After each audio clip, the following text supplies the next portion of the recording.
And we are live on the air. Hey, everybody. Welcome to December 2015's Star Power Q&A. I'm Michael. I'm Garth. Together we make Star Power, sci-fi superhero comics, which I'm sure you already know, but we like to tell you anyway, just in case. We didn't have any questions in December, so this month we're just going to talk about Star Wars. You're damn right. I saw it yesterday for the first time. Garth saw it. When did you see it, Garth? Like a couple of weeks ago? Wednesday, I think it was. Yeah. Oh, so very recently too. Yeah. Right, so nobody asked us any questions. So when no one asks us any questions, we're going to talk about whatever the hell we want. If you do want to ask us questions, the ability to ask us submit questions is exclusive to our Patreon patrons at the $10 a month support tier or above. So if there's anything you want to ask us and you're nice about it, we will answer. We love talking. We love talking to our fans, to our readers. But when no one asks us a question and we decide to talk just about whatever we want, we are on a time limit. 15 minutes once we get going. When you submit questions to us, there is no time limit. We just talk about whatever you ask us. We elaborate. We go nuts. But this is 15 minutes in the new Star Wars. So if you have not seen the new Star Wars yet, turn this video off right now. We'll pause right now so you can go away. Okay, they've all left, right? I hope so. So Han dies at the end. We haven't even started the timer yet. All right, 15 minutes talking about Star Wars. Here we go. All right, we're off. So yeah, Han dies at the end. Yeah, I just wanted to get that out of the way. Make sure that like all the big things, like just clear the air right there. Yeah. I was surprised that they revealed who Kylo was so early. That was a little early, but then again, I wasn't really surprised by that. Like, I think I technically found that out before I saw the movie, and like it was one of those things that I was scrolling through social media, and some comment is like, "Man, what happened? What did Han and Leia do to have such shitty children?" Or shitty child, and I was like, "Oh yeah, of course, Ren would be not maybe Rey, but." That's undecided, but of course, Kylo Ren, who I keep calling Kalo, incidentally, would be Han and Leia's child, because who else is? It's either Leia's kid or Luke's kid, because he's massive Force user. But so like I was like, oh right, duh, that's obvious. So like I don't feel like there's like. It wasn't like Darth Vader, being Luke's father level of reveal, right? Because it's not like you didn't see that coming, right? Because it makes total fucking sense. So I feel bad about that. I like that they kind of revealed that early on. It kind of added a growing sense, a growing drama, as opposed to like a boom surprise out of nowhere. It's more like a plant this little nugget right here, which is very important, and then just see what sprouts. And then what cuts it down, so to speak. Yeah. I have to say, I really like Kylo Ren as a character. I think he's a great character. And a fantastic villain. I've been seeing some people whining that he's like too emo or something. I think they can suck it. Yeah, seriously. I mean, he definitely has some anger management issues. Don't get me wrong. He's very emotional, but you know what? I think that's okay. That's what the dark side is: fear, anger, hatred. What the fuck are people we're expecting from someone embracing all that awful shit? They're gonna be emo, I guess, or conflicted, or of course. Whatever. It's the dark side. He was a badass. I liked Kylo. Damn it. Oh, I know that's right. No, Kalo is our guy. Kylo is their guy. Yeah, we're gonna be doing that forever now. I think a lot of people are gonna be doing that actually, or at least a lot of our readers. But that's all right. That's all right. There was but no, I like that he took his mask off so early.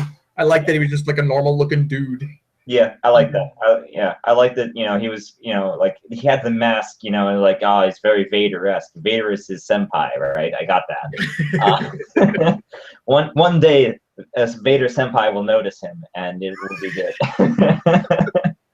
I like that he kind of held the. I like a lot of the the design that he's like an old knight. Mm-hmm. Literally. Yeah. Like Yeah, he no, holds yeah. his helmet sometimes in audience with his king, so to speak. Mhm. Like a knight would hold his helmet. The cross design of I lightsaber. thought that was cool. I like It's that. I slowly. know a lot of people were like, "Oh, it's dumb," but No, it's cool. It really, really grew on me. What else about? Yeah, just a lot of things I liked about Kylo. yeah. I liked him. I wasn't rooting for him. No, because he's a fucking villain, right? Yeah. But like, he's a great character. He's very he had great screen presence. You know, he would and one of my favorite scenes in the entire show was all about Kylo, even though he wasn't technically in the shot. The shot where he you know, so Rey has just escaped, and Kylo has come in and found, you know, the chair that he left her strapped to empty, and he starts thrashing the room, and we're outside of it, and you're seeing sparks fly out of the room, and a couple of stormtroopers come walking around, and there's sparks everywhere, and one goes, "No, bro," and they turn and noped out of there. The whole theater fucking lost it at that scene. And like, there were so many really good moments like that. Like this Star Wars really did have like a lot of really great like humor, just in like not jokes, but like humor. It felt like an adventure again. Yeah, and that's really fun. It was really fun. I That's was kind of disappointed that there were so many good characters that we didn't really get enough time with any of them for them to have like a good arc. But that's kind of like what the first classic Star Wars was like. It was a really fast-paced, kind of like, here's the problem, off we go. Empire then slowed things down, and you got to spend more time with a lot of these characters. So maybe that's, but then again, Episode 7, The Force Awakens, does have the benefit of having such the strong classic trilogy to build directly on. Like, they have all this really solid story stuff that's in the collective American cinema, world cinema even, that you can't say the name Darth Vader without most people at least knowing who he is. Right. Even if there are people who have never seen classic Star Wars, they know who Darth Vader is.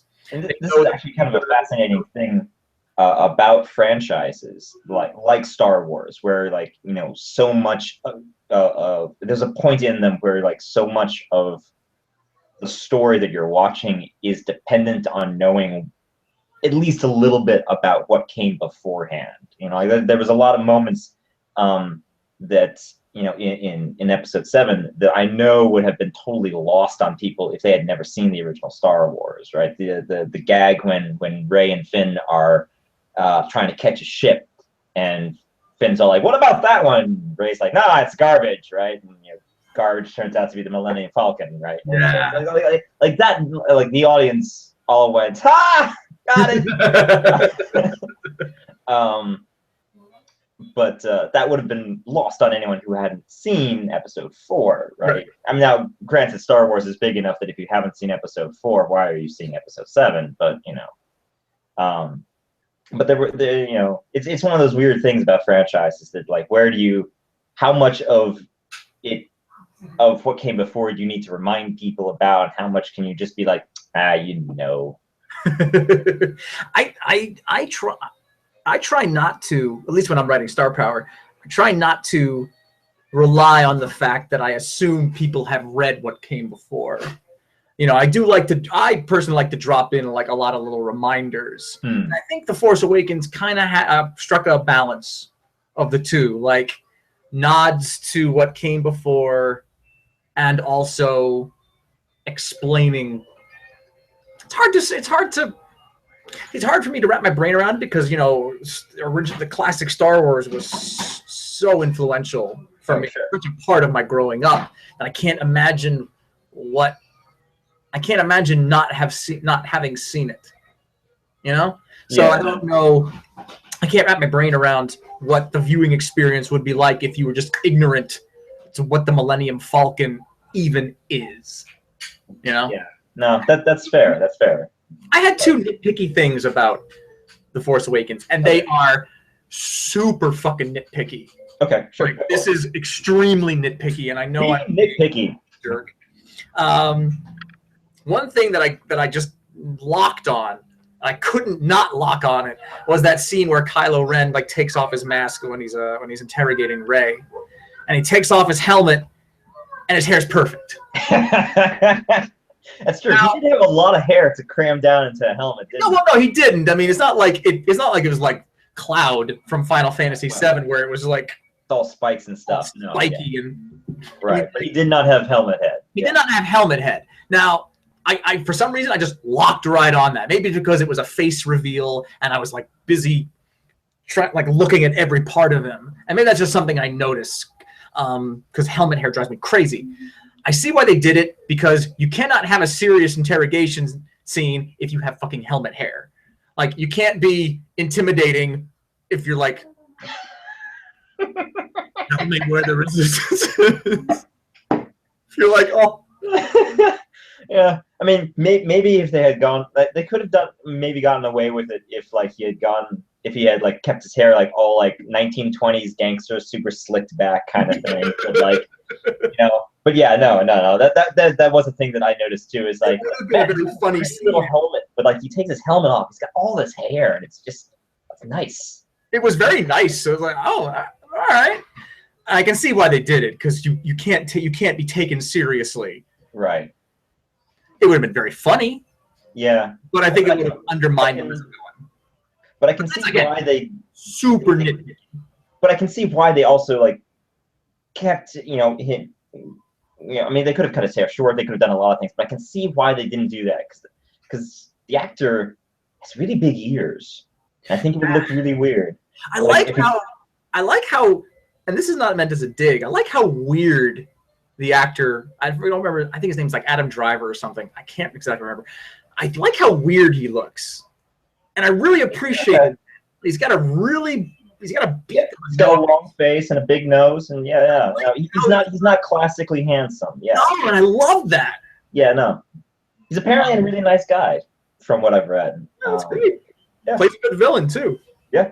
The other nitpicky thing, super fucking nitpicky, and I'm the only one who cares about this, is that the Resistance fleet only had X-Wings. Aww. And I like X-Wings. They're great, but I'm the only one I know who's a Y-Wing guy. I love, hi Leto, what are you doing? You coming over to see Daddy? Uh-oh, coming into Daddy's office. I'm a Y-Wing guy. I've always loved Y-Wings, even when I was a little kid, and even the name X-Wing is like super cool and like badass, and those wings fold out. X falls in attack position. Oh man, it's so cool. But even when I was a kid, I locked onto the Y-Wings. There was just something very biplane-y about them. Like they were the old-timey the old-timey biplanes next to all the modern jets. And even like the Rebel fleet always had this weird motley collection of, they had the A-Wings, the B-Wings are so fucking weird. And I love the B-Wings, incidentally. I love their design. Like, I think I would have watched an entire fleet of B-Wings. Oh, God, just doing that weird swivel thing with the... Yes! Oh, I love B-Wings. Even A-Wings, man. I love the collection of starfighters from the original Rebel fleet. Right. But again, I see why they went with X-Wings, because X-Wings are fucking cool. And these were really cool looking X-Wings. They were great looking X-Wings. The redesign was X-Wings are black now.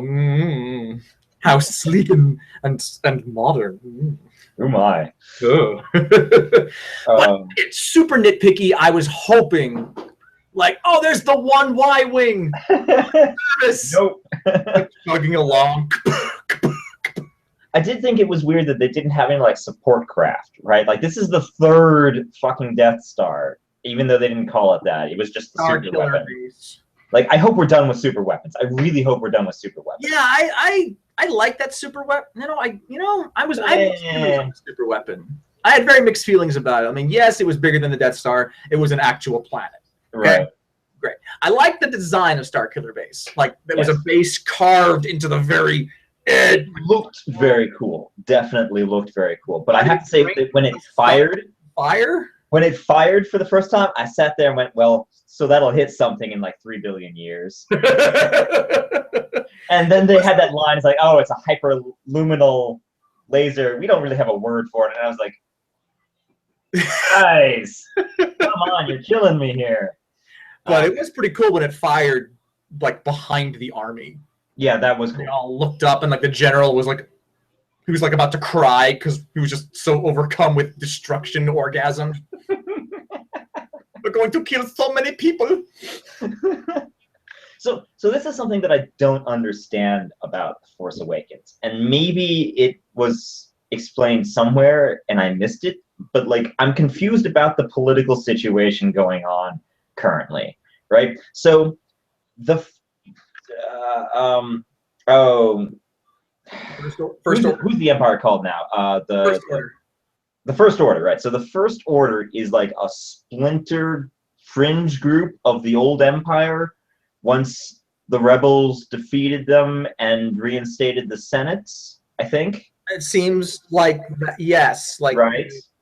All we and got. So the First Order came back and blew up all the Senate planets. Now having like wiped out all governments in the galaxy. Okay, no, I don't think. Right, that's what they hit with the super weapon, right? They destroyed a system, but they never really made it clear what was in that system. I thought they shot down like the entire, like, I thought they blew up. They were like, we're not going to just disband the Senate. We're going to shoot it down now. That was never made. See, are we done? Fuck it. We got more to talk about. We're not done with this. We're terrible. So work on a timer, man. I thought I was an idea. Yeah, but we were good last month. Right. So all we got from the opening scroll was that the First Order rose from the ashes of the Empire. Right. They did say that the Senate was back. The Senate now was back, and it was backing the Resistance. Right. So why are they called the Resistance if they're like the military of like the official government? I don't know, because it's a great name. Well, sure, right? Like lots of like freedom fighters have called themselves the Resistance. I know. They've been the outcasts, you know.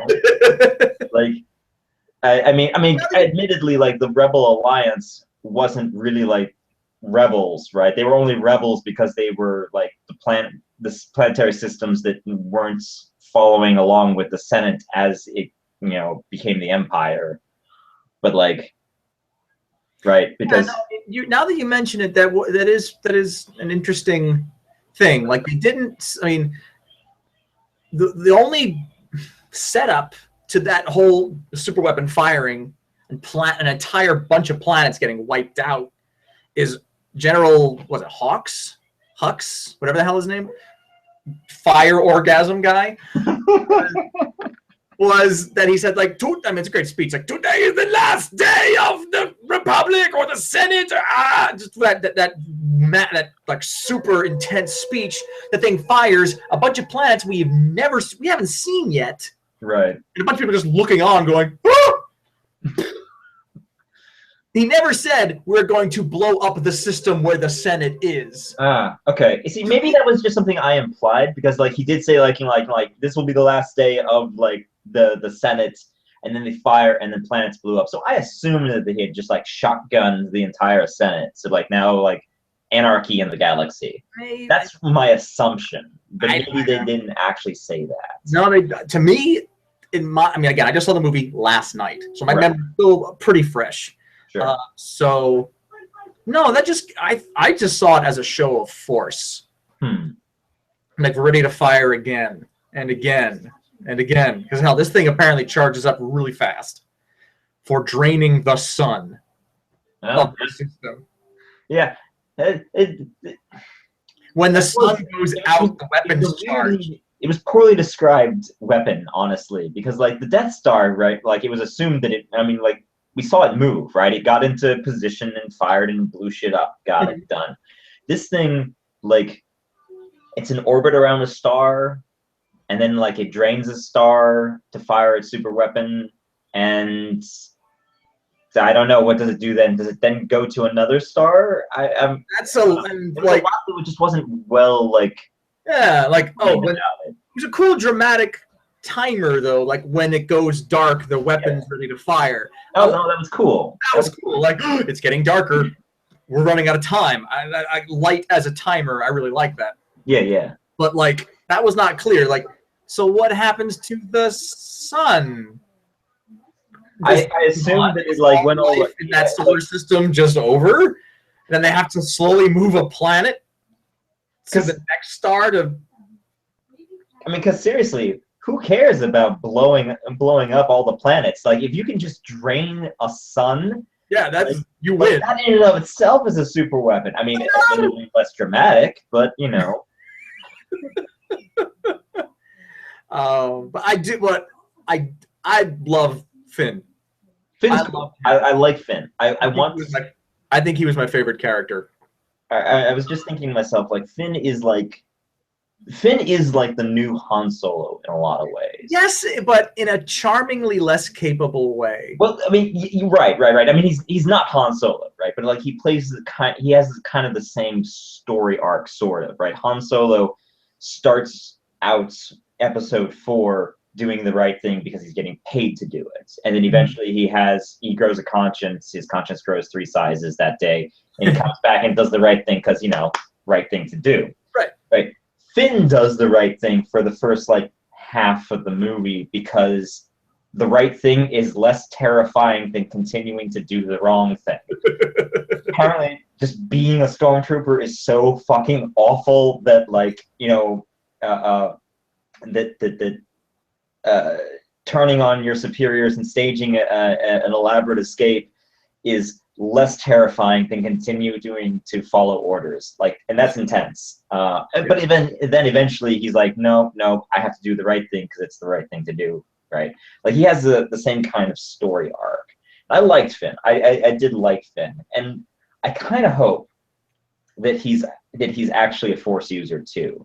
Like, and that's part of his like, because, and this is the thing that I'm a little sketchy about. Like, I had thoughts based on like Star Wars knowledge or whatever, that like lightsabers couldn't really be used by anyone who wasn't a Force user, or at least Force sensitive. That they weren't like tools so much as they were like focuses for like Force power. Like Han Solo uses Luke's lightsaber in Empire Strikes Back to cut open the. Oh, that's right. Never mind. It's super brief. Yeah, that's right. I had totally forgotten about that. God damn it. Fucking Tauntauns, man. Right, ignore that then. Well, oh well. I mean, the advertising certainly pulled a swerve on us because every promotional thing had Finn holding that fucking lightsaber. Right. And I like Finn because, one, he's charming. I really like how charming he is. He is. He's trying his best. He comes from like the lowest tier. He worked sanitation on Star Killer Base.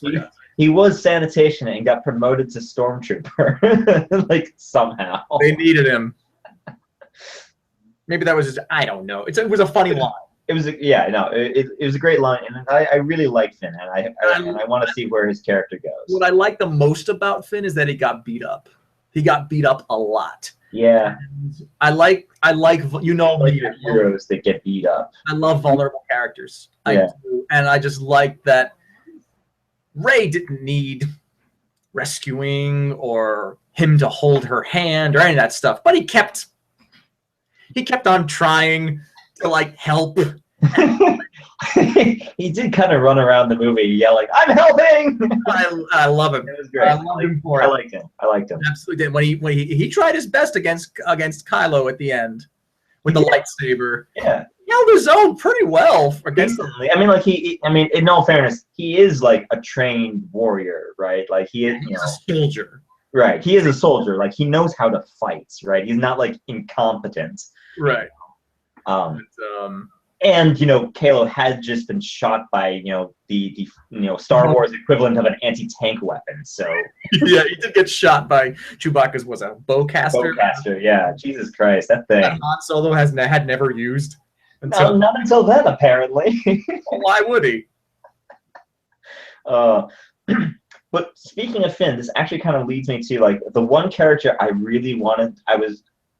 So if Finn is like the new Han Solo, then I think the character's name is Phasma, the Chrome Stormtrooper.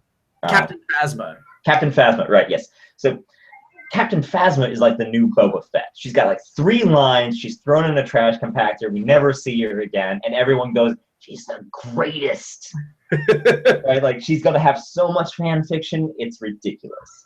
Oh yeah, you don't see a body. She's coming back. We didn't see Kylo or General what's his nuts get off of the Starkiller base before it blew up, but Supreme Leader Snoke said like, "Come, get off the planet. Bring him with you." Yeah. So you know they got off. Right. Like I'm sure we'll see her again, but like I found it amusing that like like I don't know, maybe it was just me. I was expecting so much from this character, and then she gets thrown in a trash compactor. I was expecting that's the character I was afraid of. I'm sorry, that's the character that illustrated what I was afraid of with this fucking toy marketing blitz that's been happening months before the movie came out. Was that you're going to expect so much from these certain characters because you've just been exposed to their image for ages now.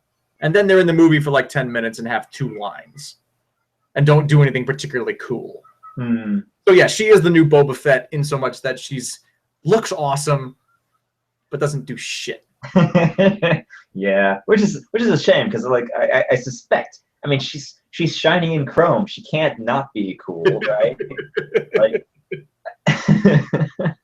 the internet's going nuts over that other stormtrooper who beats the shit out of Finn with his yeah. It's like traitor, and they go in trooper. Fight. Like it was great. Like I don't know who he is, but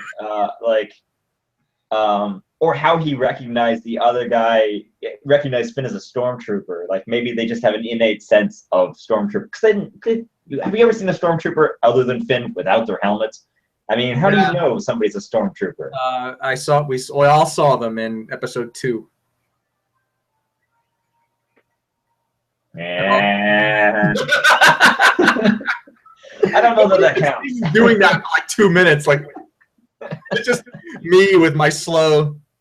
But overall, I really liked it. I don't know if I'd go into the theater to see it again, but I would see it again at home in my pajamas. Yeah, I'm glad I saw it in the theater. Definitely. A lot of fun, good time at the movies. It's good to see Star Wars again. Yeah, you know? It's good to see just just an adventure story. And a good adventure story, not one that's like, well, we're an adventure, so we're gonna be campy as all get out. It's just like, no, we're gonna have action. There's gonna be good lines. There's gonna be witty banter, and you're gonna have it's gonna be a good roller coaster ride. If I had one real criticism of the film, it's that it's not a very good standalone movie. Like it feels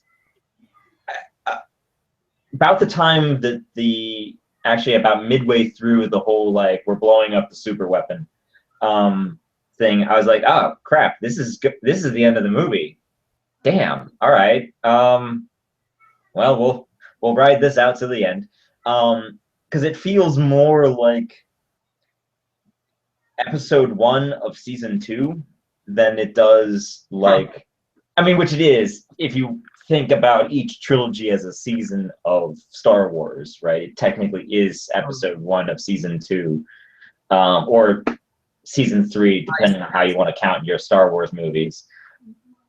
But yeah, I mean,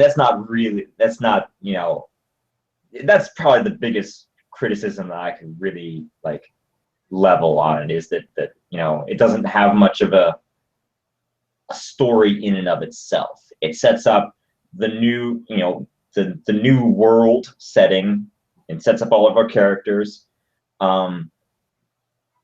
but the story specifically the story contained within those 2 hours is not much of a story. Doesn't have a lot of resolution. You know, was A New Hope any different? No, I think I think New Hope of all the Star Wars movies is probably the best standalone film. Like, you can watch Episode 4 and being like, that's that. I've seen the Star Wars, right? You know, Jedi's, they blew up a Death Star, they defeated the evil Empire, call it a day, right? I mean, they obviously didn't defeat the evil Empire because there was an Episode 5. Vader spun off into space. Right. Vader like spun off, but there was an award ceremony and everything. When you get a medal, the war's over. Yeah, you know, that's how that works, right? There was this fanfare. And... Did you ever see that edit someone did of the award ceremony without the music? Yeah, without the sound. It's the most awkward thing ever. It is. It's just a bunch of like. This is one random Wookiee. Weep, weep, weep, weep, weep. Everyone's looking at each other awkwardly. Yeah. All right, so that's going to do it, I think, for the December 2015 Q&A for Star Power, recorded in 2016. Sorry, the holidays got us. Thank you all, everybody, for supporting us continually. If you would like to submit questions for January's 2016 Q&A, please consider becoming a $10 a month patron of our Patreon campaign at patreon.com/starpower. And remember that all of your contributions go directly to making sure that we are in a position to keep making awesome, web comics. Because, bills and things. Yeah, and nerd and children, which are equal bills. Yeah. More bills. So yeah, thank you guys so very much. This has been a lot of fun. Again, we didn't stick to our time limit because we can't. We will rant. Oh, just a little. All right, guys. We will see. Until next time. What was that? Until next time. Yes, we will see you next month. Take care.